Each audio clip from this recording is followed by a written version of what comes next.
Hello everyone, welcome to the Red Men TV. Before we get stuck into your daily news, I have to highlight Christopher Williams, who was in fact first. Good on you, mate. Jamie Morey, unfortunately, you were not first. You were second. But Dr. Quartz, accurate, he was in fact third.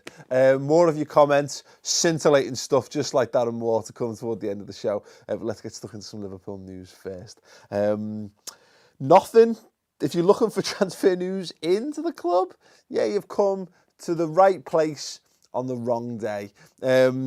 More players being linked out of the club than there are coming in at the moment. So let's work our way through it. Liverpool have reportedly rejected a loan bid from Newcastle and Rafa Benitez, of course, for Shea Ojo. To be perfectly honest, I'm kind of happy about that to some extent. There's two big loan offers that have supposedly come in the last day or so. I would like to see both players stay, and the other one, which I guess we might as well just get into, Joe Gomez to Brighton. Now, we've done these in a much greater depth and detail on the Reds Transfer Roundup show. It should be up on the website now. Tom? Sorry? Is it up? No, mate. Half an hour. Half an hour from now, unless it's in the... You watch it in the future. Half an hour from the end, soon, or in the past. That video is up on the website. But yeah, Shea Ojo obviously he struggled with fitness from last season. He picked up I think it was a spine injury last summer in pre-season, and then started to play under 23 football. Made a very, very fleeting appearance for the first team in the cup competitions. I think it was the FA Cup. Now, he looked so promising a season before. He was very much in that Liverpool B team when we split the Europa League and the Premier League team. And he put in some terrific performances, got scoring goals and assists. And his career at Liverpool stalled massively. And I wonder if this is a bit of I've got no problem with him going to Newcastle in theory. I would just prefer... I prefer, in the case of both of these players, for Jurgen to get a bit of a closer look at them. And that does look to be the case. It does look like Jurgen said he wants to assess these players before making a decision on what to do with them. Although the way the Mirror is reporting the Joe Gomez to Brighton stuff is very much like it's been agreed. So maybe, and I'm reading between the lines on this a little bit, like they're happy for that to be a thing, but they will have a look at him themselves first because, Liverpool's transfer in business, as mentioned, isn't exactly, people aren't flying in through the doors at Melwood at the moment. And maybe there is a case for Joe Gomez, and I've said this on the Reds Transfer Roundup. Sometimes young players come back just a bit more mature, and that's in terms of mentality and in physicality as well. And so you could see, Ojo and Gomez just have gone up a level. Over the summer, over the few weeks that they've been off and what have you, and could really impress Klopp in pre-season, and then he might reevaluate his decisions a little bit. Maybe he turns to a Clavan or the negotiations over Lucas, which we'll come to in a moment, and says, well, you know what, actually, Gomez is absolutely ready to be a member of the first team, and similarly Ojo, there could be plans in the works. We've seen us linked to Gelson Martins, a younger winger, similar sort of age bracket. We could spend a lot of money on a guy at that age. Listen, if Ojo comes in and is just, again, red hot and just works really hard and looks really promising, then don't be shocked to see him get another go. But I like both of those loan options, if I'm honest. If Liverpool are to loan out you want them to be, first and foremost, in the Premier League and to be at clubs that you've got a good understanding of. And, look, Rafa's a great manager. He's only going to make Ojo a better player. And I think Brighton play a nice brand of football. They're going to have plenty to do this season as well as a defender. So, yeah, could be a good move. But let us know your thoughts on that in the comments below. A couple of news tangentially associated to Liverpool. Spurs are being linked with a move for Suso. How devastated would you be if Spurs bought Suso and he was good? I'd be really upset. Love him. He's not on Phil Coutinho levels of pretty, is he? But he's a gorgeous little man, and he is tiny as well. I've met him. He's a weed basically, but he does look to have bulked up a little bit in Serie A. He had a great season with AC Milan last year. He definitely scored in the Milan derby. I have a feeling he might have even scored two. Some great performances, obviously attracted attention. He was linked with Roma, I know. I'd be interested to see if he could cut it in the Premier League with another team and I would be a bit annoyed if he could do it at a high level, because it just means that Liverpool once again have let players go a little bit too soon. One that I don't think we let go too soon, too late, in fact, a whole season too late when he had lots of potential value for us. Fabio Borini to AC Milan. What? What? Why? How? Who? What? Where? What? Yeah, apparently so. AC Milan are interested in Fabio Borini. That's weird. Sure, why not? One other piece of news then, Lucas being linked with a move to Trabzonspor. Please, Lucas, no. No. Look, I'd like to see us keep Lucas for another season. I think he's got value to us, particularly just, his all-round character and what he brings to training, what he brings to the dressing room. And let's be honest, Lucas put in some very, very good performances for us last year when called upon. £5 million is the fee, and Trabzonspor reportedly not balking at that.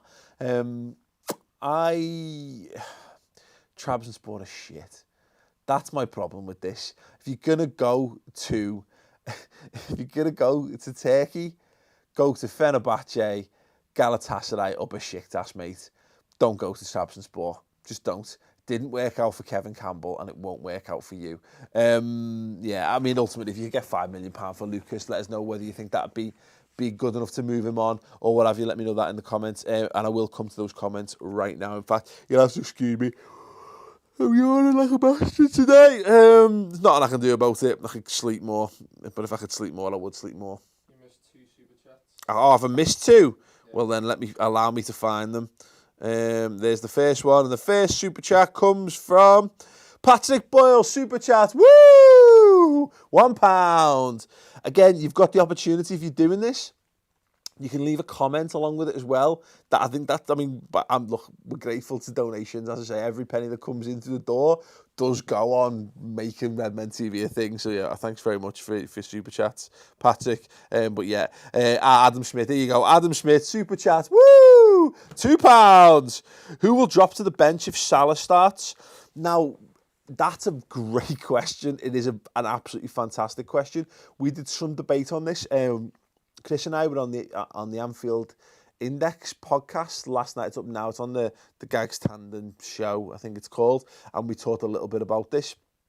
I mean, this isn't the question you're asking. I think Salah starts on the bench, if I'm perfectly honest. But it will depend upon it. If we play the same formation and Salah's going to start, it means it's going to be Coutinho or Lallana. That would be my feeling on it. Although you may be Gini Wijnaldum, could you play Lallana a bit? Coutinho as 2 of the 3. That's a very attacking side if that's the case. So honestly, I don't know. My strong feeling is we'll play a very similar starting 11 to what we saw last season, and we'll blood Salah in as we go. But yeah, if he does start, then yeah, Adam Lallana, he's not got age on his side, but he has got the fact that Jurgen Klopp loves him to bits. And Phil Coutinho is obviously incredible, but has he absolutely established himself? I don't think he has. I don't think Klopp loves him in the same way that he loves Lallana. So could be a very interesting time. And let's be honest though, that's what you're looking for, a competitive squad.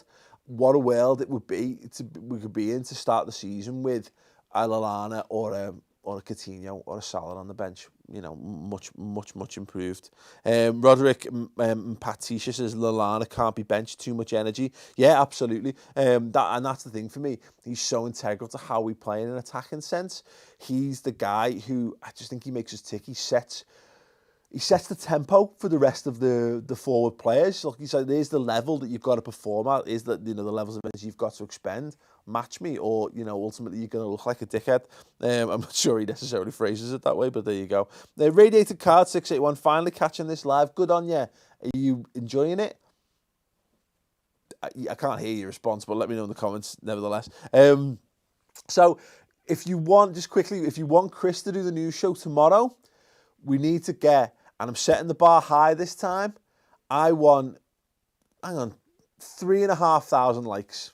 3,500. Bear in mind that you've managed to reach 5 and 4 odd when I've set similar targets in the past. Simple as that. Right now, if you want Chris Page to do tomorrow's news show and you want to harass him for a chance at #PageAcNudes All I'm saying is you've got to click that like button right now and encourage everyone else you know to do just the same. Right. Let's see what else we got. Mighty Red, Paul, what will you do if I sign up for redmentv.com? First and foremost, I'd like you to sign up to theredmentv.com. That'll be a good start. That's probably what I'd encourage you to do if you did sign up to that other website. What will I do? You know what? I will give you a shout out on a show if you remind me that you've done it, on a subscriber exclusive show, and I will extol your virtues. But you've got to let me know that you've done it, because otherwise I won't. But we've got some great content coming up there. We've got the Reds transfer roundup, as mentioned. It's me, Steve, Chris, and Gags from Anfield Index, talking about all of Liverpool's transfers, ins and outs, in much greater depth and detail. Things like, again, what's happening with the Virgil van Dijk stuff. Obviously, still a big topic that rumbles on, and a whole host of other things as well. So yeah, very, very good. Patrick Boyle, Paul, much change in Pro Evo this season? Couldn't see much change from last season's from your video. Right, interestingly, that seems to be the general consensus, is it looks very similar, but plays very differently. Me and Tom went and had a day playing it, and like Tom was very, very impressed with it, and I really enjoyed it as well. So yeah, very, very good, and I would expect it actually to be better before it comes out for release as well. Right, okay. Jockey139, what would your midfield three be? At the all fit, my midfield three, with the players that we've got now and not players that we're necessarily bringing in, is still Henderson, Wijnaldum, Lallana. I just think that's a fantastic midfield three. Now, there might be a horses for courses style approach more next season, where you look. So let's be, if you're playing whomever the teams are that are going to come to Anfield and park the bus, like, so your Sunderland's obviously not Sunderland, but the teams that are going to do that and going to defend for their lives at Anfield, West Brom's, etc. Even like, you know, Southampton to some extent. If you can afford to be a shade braver in your team selection, and in that instance, maybe I would go Henderson, Coutinho, Lallana, and see how we got on with that. You missed another. I missed another super chat. Okay, let me find it. Patrick Boyle again. Super chat way! Yeah, £1, good lad. Jason Vigilance says, Paul, you the man. Thanks very much. Michael Hasty says, pay the 70 million for Keita. Would you pay 70 million pound for Keita? Let us know. Alexa Vujic, when are we getting CMO 102 season 2? I don't know, mate. We really want to do it, but it is a massive time commitment, an effort commitment. It's a lot of work goes into those. Hopefully soon, but we'll have to see on that. Okay, Darwish Shajid, I subscribed to the website. Did you subscribe to the redmentv.com? Because if you did, woo, better than super chat. K-Dop says, buy Kaka. Nah. Patrick Boyle again, Paul is so nice, he will give you a month free. I will. If you shout out to the redmentv.com, you're the first month absolutely free. And then it's just £2, which is fuck all really, isn't it? Let's be honest. Okay, sound. Let's see. Bradley Walker, Paul's better than Steve, who's better than Chris. Agreed. Right, I want a couple more comments before I'm going to go right to the most recent ones. Oh, super chat. Simon Cooper. Woo! £1. We've got another one? You missed one. I missed... Carlos David. God damn it. Carlos David, super chat. Woo! Extra £2. Website is too good value. Wow. Carlos David thinks that the website is such good value that he's effectively paid an entire month's worth of subscription in one hit for a comment on YouTube. That's the value that we bring in on that website. Yeah. Srijan Bajaj, I'm so sorry, mate. Shouldn't loan Gomez and Ojo, need squad depth for all games we'll be playing? Yeah, I think that, I agree with that. I think there's, well, it'll depend, because if Lucas doesn't go and Clavan doesn't go, there's a lot of people who play in the defensive positions, particularly if we're still looking to sign, whether it's Van Dijk or whether it's another target. We do need to have a consideration to where Gomez would fit in that pecking order. But yeah, I think they will get game time. I think Liverpool expecting to go a season without major injury problems is folly, isn't it? And I could see Shea, Ojo and Gomez having big parts to play next season. Okay, so a couple more comments then. I've seen loads of people saying Amavi an option at left back. Now, there's a channel on YouTube of a Villa fan, and I think it's a massive work, if I'm honest, in wrestling parlance. And he loves Jordan Amavi, and to see him do a fake meltdown video would probably worth us buying him. So yeah, definitely, why not? And Hayley Bugasia, who do you think we should sign? At this point, I'm not seeing any firm links to anyone else other than the players that we've consistently been linked with. And so for me, I just think we should go all in, pay what needs to be paid, and get Keita, get Van Dijk, and get Oxlade-Chamberlain. And then if you can find a cheap left-back option, then that represents a phenomenal bit of summer's transfer work for me. Maybe you'd have to lose one of them. And here's a question for you: if you had to choose, if Liverpool could only break the bank for one of our top targets, would you go for Keita or would you go Van Dijk? Just write "I choose Keita, I choose Van Dijk" in the comments below, and that'll give us a fair indication of what we're going for. In fact, we'll put a poll in after the fact. Yeah, we will, because we've got 3 people behind the camera. So if this goes wrong, shit to pay. So yeah, click, if you're watching this after the fact, click the card to vote for whether you want just to go for Keita or Van Dijk. If it's a choice, I'm not saying it is a choice, by the way. But yeah, if you want content, there's loads. I say, go on making Redmen TV free for everyone on YouTube. Past that, if you want to watch more me, I've got a new video up on my channel, Mates TV. Now, it's about these alleged payments. Apparently, a FIFA official's 10-year-old daughter was paid 1.6. FIFA's mad, and I think it should be destroyed. And there's some great reasons why. So click that video, watch, and subscribe to my channel as well. Thank you very much. Don't forget for Payjack News tomorrow.